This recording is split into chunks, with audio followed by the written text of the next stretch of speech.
Here's integrated 3, it's problem 3-20. So it says sketch and completely describe the graph of y equals x plus 2 cubed plus 4. Okay, this was on your test. You might recognize it. So I saw at least one of you with your cheat sheet that you're allowed to use on your tests. And if you did have this, you would know that cubic functions have a certain shape to them. And they kind of go like this, and they have a locator point. And you can find that by looking at the graphing form. Graphing form will have a stretch factor, and h and k are going to give you the locator point. The parent function has a locator point at the origin, but our cubic that we're working on here has a different locator point. So luckily, if I look at the graphing form, my stretch factor is 1, so that'll make things a little easier. But h and k are going to give me my locator point. So this says x plus 2. So I think h must have been negative 2, because it would be h minus negative 2 in order to get a plus 2 in there. So h is negative 2. And k is going to be 4. And that's important because that's where I'm going to start, like the middle of my graph, if that makes any sense. We know that the parent function cubic, it would kind of, look like that, and the locator point's there. But I'm saying we're going to shift that locator point left by 2 and up by 4. So we're going to go left 2 and up. This is going to be our locator point right here. Okay, and should I do it in pen? I'll do it in pencil because I'm afraid if I make a mistake. So we'll say it's negative 2, 4, and I'm going to say that's my locator point. Hopefully you can. It's hard to read the pencil, so I'm going to go back with some pen. There's my locator point. And so what else? I'm supposed to describe this thing completely. And I know that it's going to have, I know the shape that it's going to have. I think the next thing I want to do is try to find the y-intercept, because I know that when I describe things completely, I need some intercepts. And also that's going to help me with sketching in my shape of my graph. So how can I get the y-intercept? Well, the y-intercept happens when x equals 0. So I'm going to make a little tiny table of values. The y-intercept happens when x equals 0. So when I plug in 0, I can just plug it right in here. 0 plus 2 is 2. And 2 cubed is 8. And 8 plus 4, that gives me 12. And you could write that all out on scratch paper if you don't want to do the mental math. So here's 1, 2, 3, 4, 5, 6, 7, 8, 9, 10, 11, 12.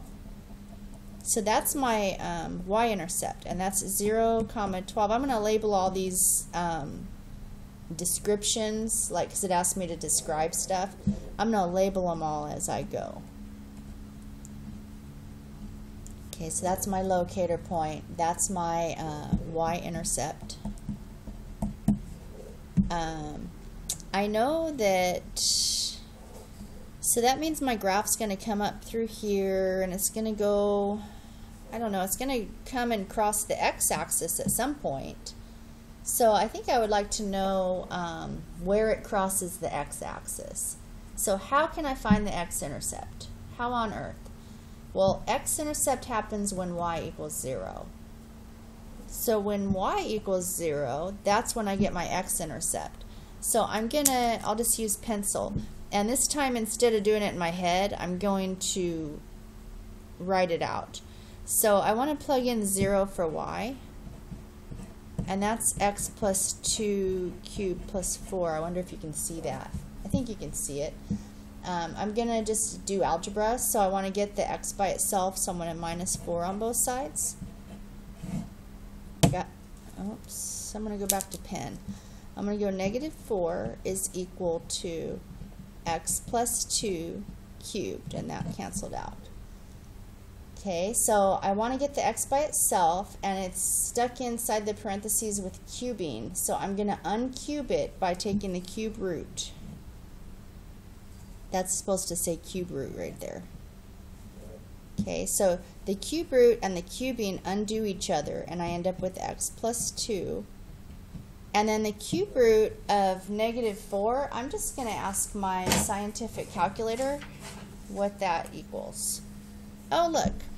The cube root of -4 is -1.587. I'm going to call it -1.59.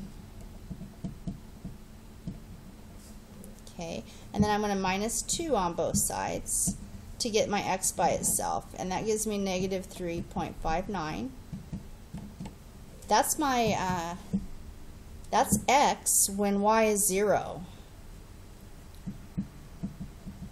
I'll switch to black again.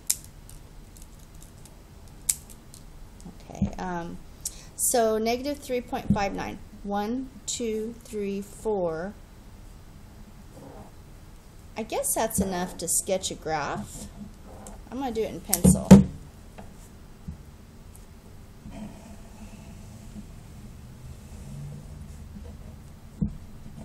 It doesn't look really that beautiful, but I'll be kind to you if you're not that great of an artist. You could, if you want to make it a little more accurate, you could plug in -1 and find out exactly where that hits the graph, and that might straighten it out, make it a little bit better looking. So, but I have my x-intercept, my y-intercept. X-intercept was -3.59, comma, that's a giant comma, 0. That's my x-intercept. I'm going to write it so that you can read it.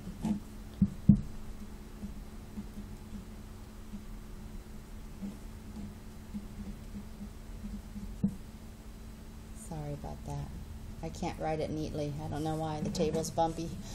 What else do we have? So I'm trying to describe my graph completely. So now I have both intercepts. I have the locator point, and I think the domain and range would be important to have. So domain is where the x values range. I shouldn't say the word range. The smallest x value would be -infinity, and the greatest x value would be infinity. So I'm just going to say the domain is all real numbers, and that's actually also true for the range, because the range is the y values. All real numbers, and I think that's all. I sketched the graph and I described it completely.